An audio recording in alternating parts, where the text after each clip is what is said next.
कि मान ਸਰੋਵਰਾਂ ਤੇ ਹੰਸਾਂ ਦਾ ਬੈਠਣਾ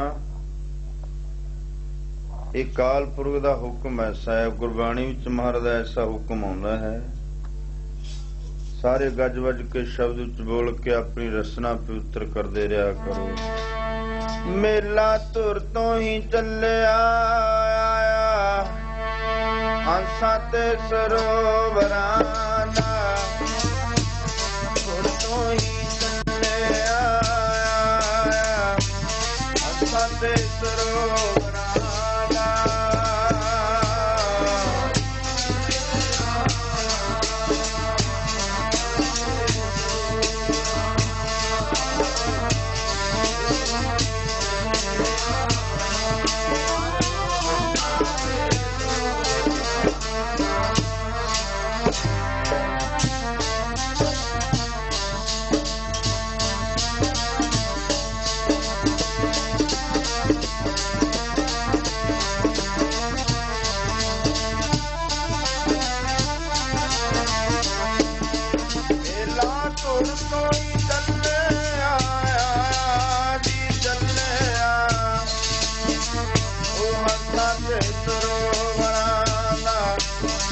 ਤੁਰ ਤੋਂ ਹੀ ਚੱਲਿਆ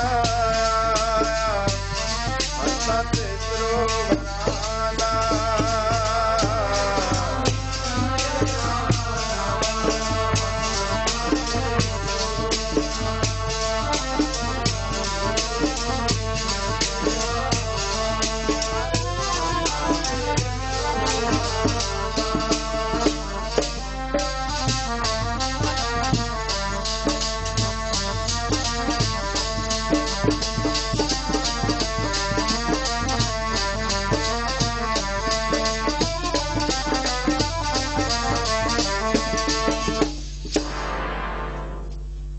ਇਹ ਪਰਮੇਸ਼ਰ ਵੱਲੋਂ ਹੁਕਮ ਹੀ ਐਸਾ ਹੈ। ਸਤ ਸੰਗਤ ਹੈ ਮਾਨ ਸਰੋਵਰ,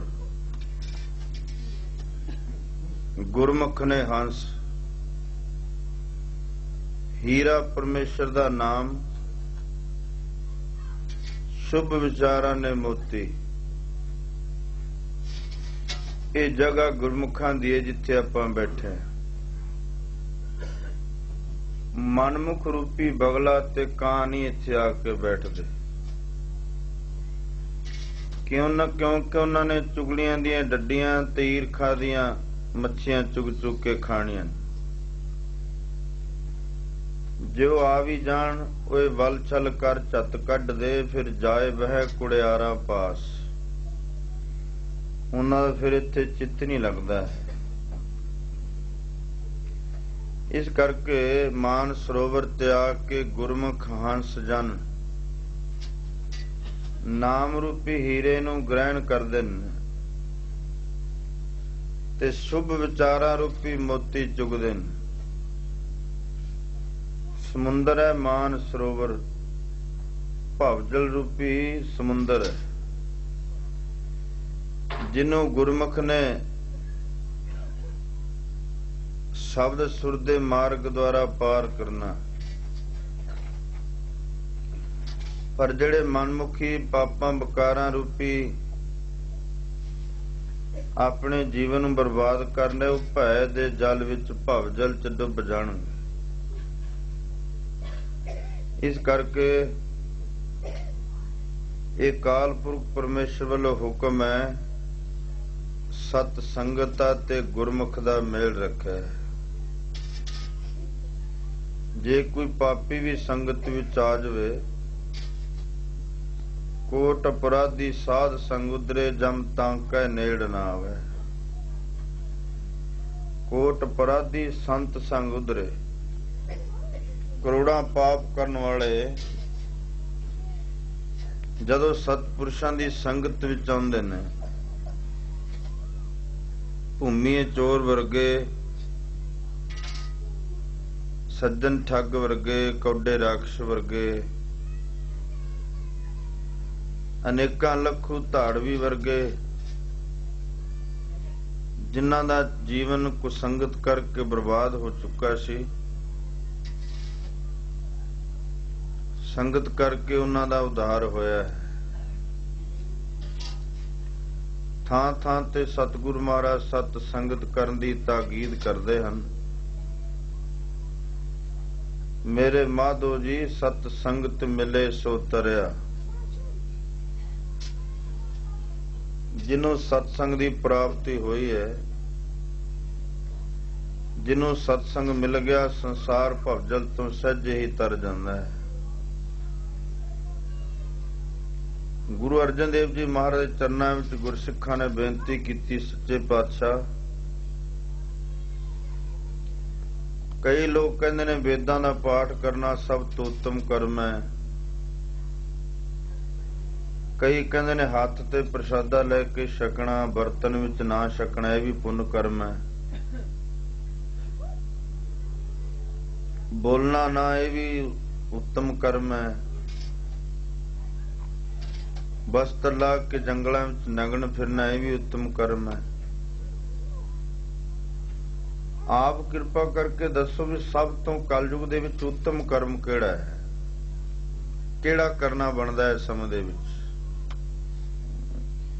ਜਦੋਂ ਇਹ ਬੇਨਤੀ ਕੀਤੀ, ਸਤਿਗੁਰੂ ਮਹਾਰਾਜ ਨੇ ਸਾਰੇ ਕਰਮ ਗਿਣ ਕੇ ਦੱਸੇ। ਪਾਠ ਪੜ੍ਹੇ ਵਾਰ ਵੇਦ ਵਿਚਾਰਿਓ, ਨਿਵਲ ਭਿਅੰਗਮ ਸਾਧੇ ਪੰਚ ਜਨਾ ਸੋ ਸੰਗ ਨਾ ਛੁਟਕਿਓ, ਅਦਕ ਅਹੰਬਦ ਬਾਦੇ ਪਿਆਰੇ, ਇਨ ਬਿਦ ਮਿਲ ਨਾ ਜਾਈ ਮੈਂ ਕੀਏ ਕਰਮ ਅਨੇਕਾ। ਹਾਰ ਪਰ ਸੁਆਮੀ ਕੈ ਦੁਆਰਾ ਦੀਜੈ ਬੁੱਧ ਵਿਵੇਕਾ, ਮੋਨ ਭਇਓ ਕਰ ਪਾਤੀ ਰਹਿਓ, ਨਗਨ ਫਿਰਿਓ ਬਨ ਮਾਹੀ, ਤਟ ਤੀ ਤਬ ਧਰਤੀ ਪਰਮਿਓ, ਦੁਬਦਾ ਛੁਟਕੈ ਨਾਹੀ, ਮਨ ਕਾਮਨਾ ਤੀਰਥ ਜਾਏ ਬਸਿਓ, ਸਿਰ ਕਰਵਤ ਧਰਾਏ, ਮਨ ਕੀ ਮੈਲ ਨ ਉਤਰੇ, ਬਿਦ ਜੇ ਲਖ ਜਤਨ ਕਰਾਏ, ਕਨਕ ਕਾਮਨੀ ਹੈ ਵਿਰ ਗੈ ਵਿਰ ਬਹੁ ਵਿਦਾਨ ਦਤਾਰਾ, ਅਨ ਬਸਤਰ ਭੂਮ ਬਹੁ ਅਰਪੇ ਨਹਿ ਮਿਲਿਆ ਹਰ ਦੁਆਰਾ, ਪੂਜਾ ਅਰਚਾ ਬੰਧਨ ਡੰਡੌਤ, ਖਟ ਕਰਮਾ ਰਤ ਰਹਿਤਾ, ਹਾਂ ਹਾਂ ਕਰਤ ਬੰਧਨ ਮੈਂ ਪਰਿਆ, ਨਹਿ ਮਿਲਿਆ ਇਹ ਜੁਗਤਾ, ਜੋਗ ਸਿੱਧ ਆਸਨ 84 ਇਹ ਪੀ ਕਰ ਕਰ ਰਿਹਾ, ਵੱਡੀ ਆਰਜਾ ਫਿਰ ਜਨਮਿਆ, ਹਾਰਸਿਓ ਸੰਗ ਨੰਗਿਆ, ਰਾਜ ਲੀਲਾ ਰਾਜਨ ਕੀ ਰਚਨਾ, ਕਰਿਆ ਹੁਕਮ ਫਾਰਾ, ਸੇਜ ਸੋਹਣੀ ਚੰਦਨ ਚੁਆ ਨਰ ਘੋਰ ਕਾ ਦੌਰਾ। ਇਹ ਸਾਰੇ ਕਰਮ ਮਹਾਰਾਜ ਨੇ ਗਿਣੇ, ਫਿਰ ਦੱਸਿਆ ਕਿਹੜਾ ਸਭ ਤੋਂ ਉੱਤਮ ਕਰਮ। ਜਿੱਥੇ ਆਪਾਂ ਬੈਠੇ ਆ ਇਹਨੂੰ ਧੰਨ ਗੁਰੂ ਅਰਜਨ ਦੇਵ ਜੀ ਮਹਾਰਾਜ ਨੇ ਸਭ ਤੋਂ ਸ੍ਰੇਸ਼ਟ ਕਰਮ ਆਖਿਆ ਕਲਯੁਗ ਦੇ ਵਿੱਚ। ਹਰ ਕੀਰਤ ਸਾਧ ਸੰਗਤ ਹੈ, ਕੀਰਤ ਸਾਧ ਸੰਗਤ ਹੈ,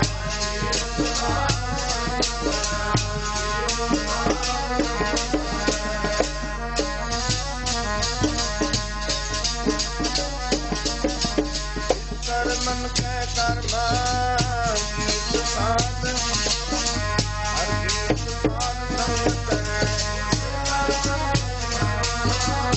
ਤੰਡ ਵਿਦਵਾਨ ਭਾਈ ਸੰਤੋਖ ਸਿੰਘ ਜੀ ਚੂੜਾਮਨ ਕਵੀ, ਉਹਨਾਂ ਨੇ ਬਾਣੀ ਦੇ 3 ਸਰੂਪ ਕਥਨ ਕੀਤੇ ਨੇ। ਬਾਣੀ ਦਾ ਨਿਤਨੇਮ ਕਰਨਾ, ਬਾਣੀ ਦੀ ਕਥਾ ਕਰਨੀ ਤੇ ਬਾਣੀ ਦਾ ਕੀਰਤਨ ਕਰਨਾ। ਗੁਰਬਾਣੀ ਦਾ ਨਿਤਨੇਮ ਕਰਨਾ ਇਸ ਤਰ੍ਹਾਂ ਹੈ ਜਿਵੇਂ ਆਪਣਾ ਖੂਹ ਚਲਾ ਕੇ ਕੋਈ ਆਪਣੀ ਪੈਲੀ ਸਿੰਜ ਲਵੇ, ਉਹਦਾ ਕਿਸੇ ਨੂੰ ਕੋਈ ਲਾਭ ਨਹੀਂ ਹੁੰਦਾ ਹੈ, ਜਿਹੜਾ ਨਿਤਨੇਮ ਕਰਦਾ ਹੈ ਉਹਨੂੰ ਹੀ ਲਾਭ ਹੁੰਦਾ ਹੈ। ਫਿਰ ਗੁਰਬਾਣੀ ਦੀ ਕਥਾ ਕਰਨੀ ਇਸ ਤਰ੍ਹਾਂ ਹੈ ਜਿਵੇਂ ਬਰੀਕ ਬਰੀਕ ਕਣੀ ਦਾ ਮੀਂਹ ਪੈਂਦਾ ਹੈ, ਧਰਤੀ ਵੀ ਧਸਦਾ ਜਾਂਦਾ ਹੈ, ਉਤਨਾ ਦਵਾਈ ਜਾਂ ਖਾਦ ਅਸਰ ਨਹੀਂ ਕਰਦੀ ਜਿੰਨੀ ਉਹ ਬਰੀਕ ਕਣੀ ਦਾ ਮੀਂਹ ਅਸਰ ਕਰਦਾ ਧਰਤੀ ਤੇ। ਗੁਰਬਾਣੀ ਦਾ ਕੀਰਤਨ ਕਰਨਾ ਅਥਵਾ ਸੁਣਨਾ ਇਹ ਜ਼ੋਰਦਾਰ ਬਾਰਿਸ਼ ਦੀ ਨਿਆਈ। ਭਗਤ ਕਬੀਰ ਜੀ ਨੇ ਮਨ ਨੂੰ ਪੰਛੀ ਦੀ ਉਦਾਹਰਣਾ ਦਿੱਤੀ ਹੈ। ਕਬੀਰ ਮਨ ਪੰਖੀ ਭਇਆ ਉੱਡ ਉੱਡਦਾ ਦਿਸ ਜਾਏ, ਜੋ ਜੈਸੀ ਸੰਗਤ ਮਿਲੇ ਸੋ ਤੈ ਸੋ ਫਲ ਖਾਏ। ਪੰਛੀ ਦਾ ਸੁਭਾਅ ਹੁੰਦਾ ਹੈ ਬਿਨਾਂ ਵਜ੍ਹਾ ਤੋਂ ਕਦੇ ਉਹ ਟਾਹਣੀ ਤੇ ਉੱਡ ਕੇ ਬੈਠ ਜਾਣਾ, ਕਦੇ ਉਹ ਡਾਹਣੀ ਤੇ ਉੱਡ ਕੇ ਬੈਠਣਾ। इस तरह मन का सुभाव बिना वजह तो संकल्प विकल्प फुरने करते रहना, जिन्हां दा कोई मतलब नहीं हुंदा है। बैठे संगत विचां संकल्प घर दे कम्मां दे, कल नूं की काम करना है, अज की काम कीता, इत्थे बैठे संकल्प करी जांदे। तन करके संगत करे, मन कर है असंग। तुलसी इस प्रकार से चढ़े ना गूढ़ा रंग। शरीर संगत विच बैठा है, संगत विच बैठा संकल्प विकल्प घर दे कम्मां दे कर रहा है। ना इत्थे बैठिया काम होने ने ते ना ही ये लाहा लिया जाना, दोहां पासों वांझे रह जांदे। एवें बिना वजह तो ही संकल्प विकल्प करते रहना, फुरने करते रहने मन का सुभाव है। जिवें पंछी बिना वजह तो उड उड के वो टाणी ते कदे वो टाणी ते बैठदा है। जदों हवा चलदी उदों भी जानवर उड़दे रहिंदे ने, थोड़ा थोड़ा मीह पवे फिर भी जानवर उड़दे रहिंदे ने। पर जदों जोरदार बारिश पैन लग जाए कोई जानवर तुहानूं उड़दा नहीं दिसेगा, सब टिक के बैठ जांदे। कीर्तन विच उहदा भी मन जुड़ जांदा है जिन्हें कदे भी जोड़िया नहीं हुंदा है। ये साधन है कलयुग दा। पर जिहड़ा जोड़ना है उहदा जुड़ेगा। चार प्रकार दे स्रोते दसे ने। पहले हुंदे ने सूंघे, एवें संगत दे नाल आ जाना, देखांगे उत्थे गुरु घर किस तरह है, किस तरह कीर्तन हुंदा है, उत्थे मर्यादा की है, कीर्तन वाले किस तरह कीर्तन करते हैं। कई तां इन्हां झगड़िਆਂ विच ही पए रहिंदे ने, उन्हां ने ऐ कीर्तन कीता, इन्हां ने ऐ कीर्तन कीता। जिहड़ी सिद्धांत वाली गल सी गुरु दा उपदेश सुन के मनना नहीं कीता है, इत्थे मन उलझिया फिरी जांदा है। उन्हां नूं सूंघे स्रोते कहंदे ने। देख दूख के मुड़ जाना।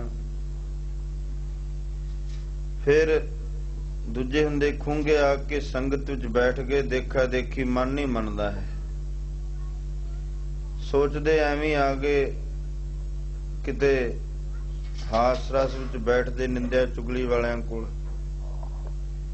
खंघ आउंदी नहीं, एवें खाम खा खंघी जांदे, जां आसे पासे वाले नूं गोडे मारी जांदे ने। उन्हां नूं खूंगे स्रोते कहंदे ने। तीजे हुंदे ने ऊंगे। जदों सत्संग विच आ के बैठदे, ख्याल विचार नाल कीर्तन नाल जोड़दे ने। जदों मन कागरता दे नेड़े जांदा है, उस वेले ऊंघ आउण लग जांदी, जिन्हों तंदला नींद कहंदे ने। पहलां तां सिमरन भजन करन वाले गुरमुख घट मिलणगे, हैन विरले नाही घणे, फैल फकड़ संसार। जग में उत्तम कांडिया है, विरले कई के एह व्यापार विरला व्यापार है। नानक तांकै सद बलिहार है। पहला तां कोई बाणी पढ़न वाला, सिमरन करन वाला, भजन करन वाला गुरमुख मिलेगा ही घट। ते जिहड़े करदे ने उन्हां दे सवाल हुंदा जी मन नहीं टिकदा है। पहला तां मन दा पता होना चाहिए भी मन वस्तु की है। पता उन्हां तो लगदा है जिन्हां ने उपदेश दी कमाई कीती। उन्हां दे सवाल हुंदा